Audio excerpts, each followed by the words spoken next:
देखो कैसे आप लोग सब, होपफुली आप सब ठीक होंगे। तो आज जो हम एक्सरसाइज 2.3 जो है उसका जो एक इम्पॉर्टेंट क्वेश्चन है, क्वेश्चन नंबर 3, वो सॉल्व करेंगे, जिसमें हमें रियल एंड कॉम्प्लेक्स पार्ट निकालना है। किसी भी इक्वेशन, कोई भी कॉम्प्लेक्स इक्वेशन दी हुई होगी, उसमें से हमें रियल एंड कॉम्प्लेक्स पार्ट इसका फाइंड करना होगा। तो स्टार्ट करते हैं इसे।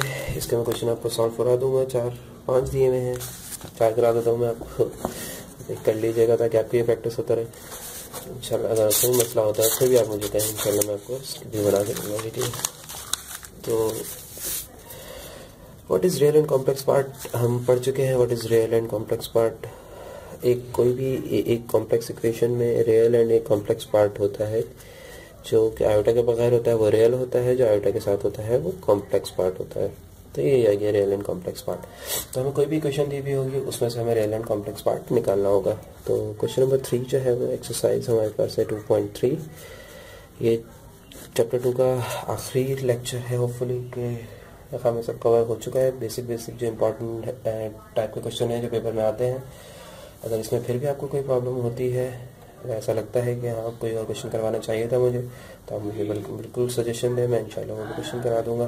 मेरे हिसाब से जो इम्पोर्टेंट है वो मैं ऑलमोस्ट सब कवर करवा रहा हूँ। तो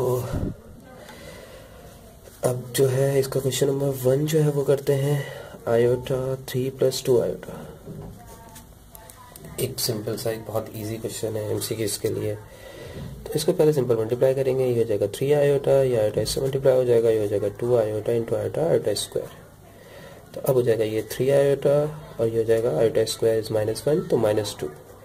अब इसको अरेंज कर लो, -2 + 3 आयोटा, क्योंकि हमने जो पढ़ा है वो एक इस तरह का पढ़ा है कि पहले रियल पार्ट और फिर कॉम्प्लेक्स पार्ट। अब इसमें रियल पार्ट को अलग करना है, तो इसका जो रियल पार्ट आ जाएगा वो हो जाएगा -2 और कॉम्प्लेक्स पार्ट जो आ जाएगा वो हो जाएगा हमारे पास 3।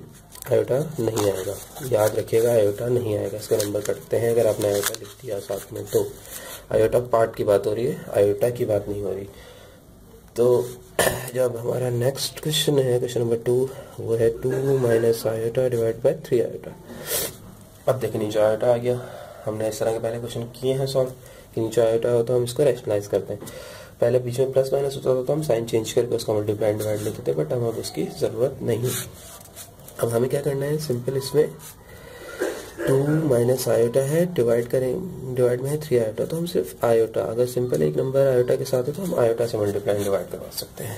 तो इसका जो आंसर हो जाएगा वो हमारे पास हो जाएगा 2 iota into iota square, 2 into iota और फिर 2 into iota into iota, iota square, और नीचे हो जाएगा 3 और iota into iota is iota square. अब सिंपल हो जाएगा हमारे पास 2 आयोटा माइनस इस -1 हो जाएगा आयोटा स्क्वायर, और ये भी 3 है, ये भी -1 हो जाएगा आयोटा स्क्वायर, तो ये हो जाएगा 2 आयोटा + डिवाइड बाय -3। अब इसको अरेंज कर लो और एलसीएम ब्रेक कर लो, तो ये हो जाएगा 1 + 2 आयोटा और एलसीएम ब्रेक हो जाएगा दोनों पे। तो इसका रियल पार्ट जो आ गया वो आ गया हमारे पास 1/3। जो क्वेश्चन जो हम इसका सॉल्व करेंगे वो है क्वेश्चन नंबर 3। तो क्वेश्चन नंबर 3 जो है वो है हमारे पास 3a + 2b iota divided by a - b iota. तो नीचे फिर आयोटा आ गया हमारे पास, तो कॉन्जुगेट लेंगे, a + b iota, a + b iota. अब सिंपल पर मल्टीप्लिकेशन करनी है, 3a into 3a square, 3a into b iota is 3ab iota, फिर 2b a से हो जाएगा तो 2ab आयोटा, और फिर हो जाएगा 2b square iota square. Simple. इसके बाद फिर a - b a + b नीचे फॉर्म में लग रहा है, तो ये हो जाएगा a स्क्वायर - b आयोटा इसका होल स्क्वायर। अब इसको सिंप्लीफाई कर देंगे, 3a स्क्वायर हो जाएगा, ये हो जाएगा 5ab आयोटा, और ये हो जाएगा 2b और आयोटा स्क्वायर इज -1। तो हमारे पास ये हो जाएगा a स्क्वायर - b स्क्वायर और आयोटा स्क्वायर इज -1। अब इसको सिंप्लीफाई कर दें, रियल पार्ट को अलग कर देते हैं, कॉम्प्लेक्स पार्ट अलग कर देते हैं। तो रियल पार्ट है 3a square + 2b square -5ab iota divided by a square + b square. Simple. अब जो है हमारे पास ये हो जाएगा 3a square + 2b square -5ab iota. इसको हमने सिंपल कुछ भी नहीं करना है हमारे पास, ये हमारे पास आइटा है तो इसका एलसीएम ब्रेक कर देंगे तो ए स्क्वायर प्लस बी स्क्वायर अलग हो जाएगा। तो ये हमारे पास रियल पार्ट आ गया इसका, ये हमारे पास इसका आइटा को हटा के कॉम्प्लेक्स पार्ट आ गया। तो ये सिंपल सा हमारा इजी सा क्वेश्चन सॉल्व हो गया। इसके अलावा जो है वो नेक्स्ट क्वेश्चन है हमारा क्वेश्चन नंबर 4, वो देख लेते हैं। उसमें है √3 plus iota divided by √3 minus iota. तो अब जो है हमारा क्वेश्चन वो हो जाएगा √3, इसमें भी हम वैसे ही एलसीएम जिस तरह से कॉन्जुगेट जिस तरह से हम लेते थे पहले वैसे ही हम इसमें कॉन्जुगेट लेंगे, साइन चेंज करेंगे डिनोमिनेटर का, √3 प्लस आयोटा हो जाएगा √3 प्लस आयोटा। अब इसको मल्टीप्लाई करना है, सेम ब्रैकेट है √3 आयोटा का होल स्क्वायर हो जाएगा, नीचे A square minus B square.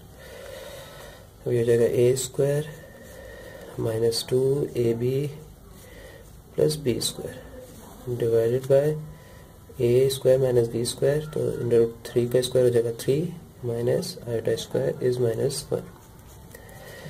ये √3 से स्क्वायर कैंसिल हो जाएगा, ये आयोटा स्क्वायर माइनस हो जाएगा तो ये 3 और आयोटा स्क्वायर इज -1, इसको साथ लिख देते हैं।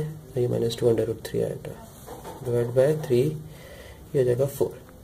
तो 3 - 1 is 2, -2 √3 iota divide by 4 divide by 4। Cancellation करनी है, ये हो जाएगा 1/2, ये हो जाएगा -√3/2 आयोटा। तो ये हो गया हमारे पास इसका रियल पार्ट, ये हो गया हमारे पास इसका कॉम्प्लेक्स पार्ट। तो बस ये हमारा क्वेश्चन सॉल्व हो गया। तो इंशाल्लाह अब जो नेक्स्ट लेक्चर्स हैं उसमें हम चैप्टर 3 स्टार्ट करेंगे। तो ये चैप्टर ख़त्म हो गया, बोर्ड के हिसाब से जो इम्पोर्टेंट टॉपिक्स थे वो मैंने इसमें सारे कवर करवा दिए आपको। अब जो है नेक्स्ट लास्ट क्वेश्चन है उसमें 4 पावर है, वही स्क्वायर में ब्रेक करके हम क्वेश्चन सॉल्व करेंगे। तो क्वेश्चन 2, क्वेश्चन 3 ये सब चीज़ें कवर हो चुकी हैं। क्वेश्चन अब इसमें कोई भी कंफ्यूजन है तो आप मुझे बताएं, मैं आपको उसको आगे सॉल्व करके दिखाऊंगा। और मेरे चैनल को सब्सक्राइब करें, दूसरों को फॉरवर्ड करें। इंशाल्लाह हम इसके साथ साथ मैट्रिक के और इंटरमीडिएट में सेकेंड ईयर के भी क्वेश्चन स्टार्ट करूँगा कुछ अरसे में। अभी मैं फर्स्ट ईयर का भी करवा रहा हूँ, इंशाल्लाह थोड़े दिनों में मैं फर्स्ट ईयर के साथ साथ सेकेंड ईयर और मैट्रिक का भी सॉल्व करूँगा मैथमेटिक्स के क्वेश्चंस। तो प्लीज़ दूसरों को फॉरवर्ड कीजिए, दूसरों को फ़ायदा होगा। जो मिस कर देते हैं कोचिंग सेंटर की क्लासेस या कोई ट्यूशन अफोर्ड नहीं कर सकता, उनकी हेल्प हो जाएगी। और प्लीज़ सब्सक्राइब करें, लाइक करें मेरे चैनल को और दूसरों को फॉरवर्ड करें। शुक्रिया आपका बहुत बहुत।